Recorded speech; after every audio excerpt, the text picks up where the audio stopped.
여러분 안녕하세요. 여러분 오래전에 명화 한번 생각해 보시겠어요? 크레이머 대 크레이머.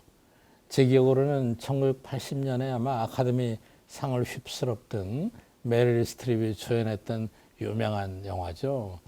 제가 당시에 그 영화 보고 느낀 게 너무 많아가지고 경제학적인 내용을 하나 붙여가지고 쓴 글이 있었어요. 그걸 여러분 오늘 한번 생각해 보려고 합니다. 그 여주인공이었던 조애나는 어느 날 갑자기 남편 테드와 아들 빌리마저 버리고 가정을 떠나기로 작정을 합니다. 남들이 보기에는 아무런 문제가 없었던 가정이었어요. 아주 평범하고 아주 행복하게 살았던 크레이머 가족에게 폭풍이 몰아닥친 겁니다.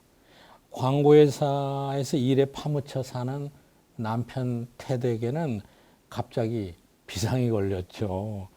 느닷없이 아내 조애나의 기행으로 직장 일에다 집안일과 빌리의 양육까지 겹쳐서 온 가정에 갑자기 난리가 난 겁니다.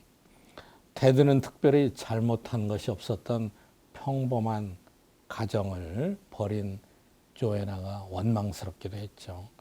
하지만 자신의 인생을 찾겠다고 나선 조애나를 어떻게 되돌릴 수도 없었습니다. 그러나 아들 빌리와 지내는 생활에 익숙해질 무렵에 조애나는 아들의 양육권을 찾기 위해서 소송을 제기하죠. 남편 테드는 분노해서 아들을 지키려고 엄청난 노력을 합니다. 하지만 직장에서 해고당하고 법정에서 아들마저 빼앗기는 수모를 남편이 당하게 됩니다. 결국은 조애나가 스스로 포기하고 더스틴 호프만의 서투른 주부 역할이 코믹하게 전개되면서 아빠의 양육권에 무게가 실렸던 영화 크레이머 대 크레이머의 줄거리입니다. 그러나 이제 어디 이런 일이 크레이머 가정에서뿐만 나타나겠습니까? 통계에 가면은 한국에서도 헤어지는 부부가 너무나 많죠. 그리고 뭐 15년이 지나고 20년이 지나서 헤어지는 사람도 너무나 많다고 그러잖아요. 그런데 여러분 우리 경제학 유튜브인데 경제학에서는 남녀 간의 사랑, 결혼을 어떻게 해석하는가? 이것도 결혼의 경제학적인 설명이 있습니다. 결혼은 사랑하는 두 사람이 만나서 가정을 이루는 것인데 기업과 같이 어떤 조직을 만드는 것과 똑같습니다. 함께 지나면은 혼자 따로따로 지내는 것보다도 여러 가지 효율이 발생하고 또 서로를 위해주는 어떤 이타주의죠. 사랑이죠. 사랑이 서로의 효용, 만족, 행복감을 증대시켜주죠.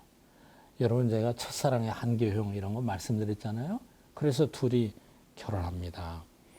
헤어져서 살면은 두 사람 간의 관계에서 발생하는 비용이 많아요. 이 집도 유지해야 되고 저 집도 유지해야 되고 그렇잖아요.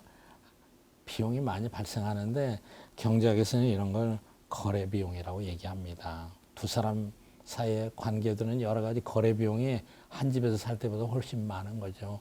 하다못해 교통비도 많이 들 거예요. 그래서 일단은 두 사람이 사랑을 하면은 거래 비용을 감소시키기 위해서 결혼합니다. 그런데 사랑이라는 묘약으로 서로에게 전문화된 서비스를 서로가 서로에게 제공할 수 있기 때문에 가정은 항상 바깥 세상보다는 좋은 스위트홈이라고 얘기하는 거죠. 그런데 왜 갑자기 헤어지느냐? 결혼은 마치 경제학적인 관점에서 볼 때는 암묵적인 장기 계약과 같습니다. 경쟁 시장에서 수많은 사람 중에 최고의 배우자를 선택합니다. 하지만 결혼하는 순간부터는 서로가 서로에게 꽉 얽매인 일종의 쌍방독점이라고 할까요? 쌍방독점에 장기 계약을 체결한 것과 똑같습니다. 마치 특정 기업에만 가치 있고 다른 기업에는 아무런 쓸모없는 자본, 락트인 캐피탈이라고 하는데요. 자본과 똑같은 성격을 갖고 있습니다. 이런 특성 때문에 사람에 따라서는 결혼 전후의 행동이 너무나 달라진다고 그래요. 이기심이 결혼하고 나면 이타심을 압도하고 장기 계약의 안정성 때문에 함부로 대하는 사람도 간혹 있다고 하죠. 어떻게 해도 괜찮다는 생각을 앞서서 하는 거죠. 그렇다고 결혼하는 사람이 명문화된 상세한 계약을 체결할 수가 없습니다. 계약 결혼을 한다고도 하죠. 계약서가 있다고도 하죠. 그렇지만은 어떤 변호사가 모든 조건을 결혼의 계약서에 모두 담아가지고 계약을 할 수 있겠습니까? 사랑에는 조건이 없다고 하지 않았습니까? 게다가 암묵적 계약으로 계약을 했다 할지라도 그것을 엄격하게 이행하기에는 너무 힘든 거예요. 엄격하게 이행하게 만드는 공권력도 마땅치 않습니다. 그래서 때로는 서로의 기대에 벗어나기도 하고 그래도 참고 지낼 수밖에 없고 더더욱 못 참으면은 크레이머 같은 사건이 터지는 것이죠. 결혼이라는 암묵적인 계약은 기본적으로 완전할 수가 없습니다. 또 두 사람이 만나서 이렇게 산다 할지라도 사는 동안에도 또 다른 거래 비용과 갈등이 발생하게 마련이죠. 게다가 가정은 외부로부터 치열한 경쟁에 노출되어 있습니다. 사실은 아내와 남편에게는 외부에 끊임없는 유혹이 있기 마련이죠. 배우자의 사랑에 대한 한계효용 기억하시죠? 한계효용이 오래 살면 살수록 체감하기 마련이고 또 거래 비용이 커질수록 그 유혹을 뿌리치기도 쉽지가 않습니다. 그럼에도 장기 계약을 깨트리고 서로 헤어지는 그것도 비용이 만만치 않습니다. 둘이서 만든 모든 습관과 문화와 익숙했던 추억들을 모두 날려보내고 정들었던 친지들을 모두 떠나서 두 사람이 헤어지는 거 그거 쉽지 않은 일이죠.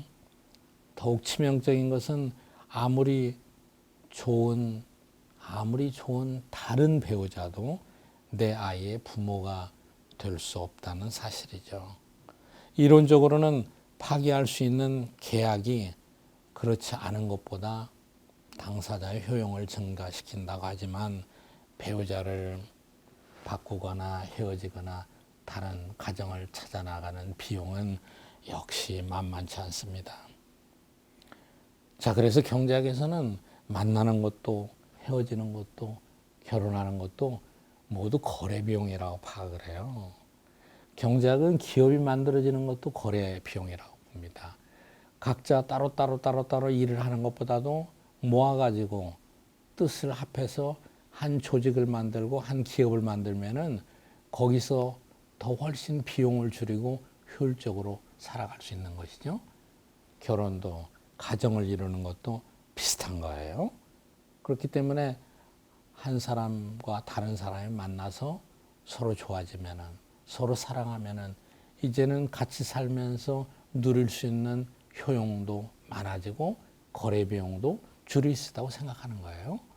그런데 또 오래 살다 보면은 갈등이 있고 둘이 그냥 같이 사는 것에 대한 비용이 너무 크기 때문에 헤어지는 비용에도 불구하고 때로는 헤어질 수밖에 없는 사태가 발생한다는 것이죠. 물론 결혼 과정에서 행복한 가정을 이루는 이 과정에서 발생하는 비용은 어느 누구도 객관적으로 측정할 수가 없습니다.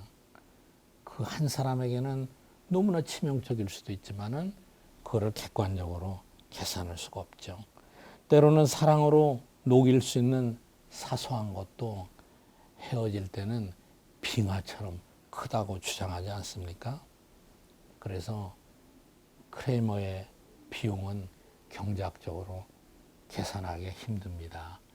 그러나 문제의 원천은 두 사람 사이의 비용에서 발생한다고 봅니다. 여러분 흥미 있으셨는지 모르겠어요.